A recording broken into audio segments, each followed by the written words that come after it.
খুন করে দেন, আপনি ছাত্রদের দায় মেনে নেন, আপনি যে কোনো মূল্যে আপনি খুনিকে বাংলাদেশে আনেন এবং এই বাংলার জমিনে ওই খুনির বিচার করেন। আজকে এখানে আমরা জমায়েত হয়েছি শরীফ ওসমান হাদি ভাইয়ের বিচারের দাবিতে। কালকা জুমার পর থেকে আমরা এখানে অবস্থান করতেছি। আমি নিজেও এখানে রাত্রেবেলা ছিলাম, সারারাত্র এখানে আমরা জেগেছিলাম। আমরা 12:30টার পর থেকে এখানে আমরা কর্মসূচি অবস্থান করতেছি, কিন্তু এখনো পর্যন্ত আমাদের সরকারের পক্ষ থেকে এমন কোনো কথা আসেনি যে কথার উপর ভিত্তি করে আমরা এখান থেকে যেতে পারি।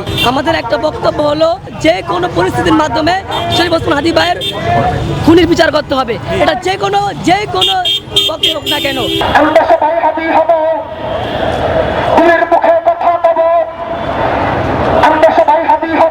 হাদি ভাইয়ের হত্যার সাথে যারা জড়িত এবং যারা উপর লেভেল থেকে জড়িত তাদের সকলকে বিচারের আওতায় আনতে হবে এবং তিনি আমাদের মুক্তির জন্য এবং দেশের মুক্তির জন্য আধিপত্যবাদ বিরোধী যে লড়াই করে শহীদ হয়েছেন তার হত্যার বিচারের দাবিতে আমরা সবাই একত্রিত হয়েছি।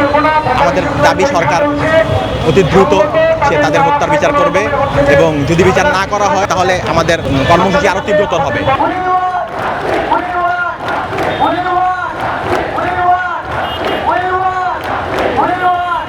যে হাদি ভাই মারা গেছে, স্বরাষ্ট্রমন্ত্রী, আইনমন্ত্রী, কেউ এটার কোনো আমাদেরকে এখন পর্যন্ত আসামি গ্রেপ্তার কোনো কিছু দেয় নাই।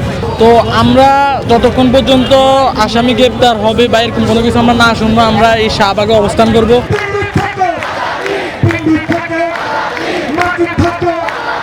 দাবি বলতে হচ্ছে যে একটাই, শুধু হাদি ভাইয়ের বিচার। হাদি ভাইয়ের যদি বিচার না হয় আমাদের এদেশে কোনো নির্বাচনের দরকার নাই, কোনো সরকারের দরকার নাই, আর কোনো প্রশাসনেরও দরকার নাই।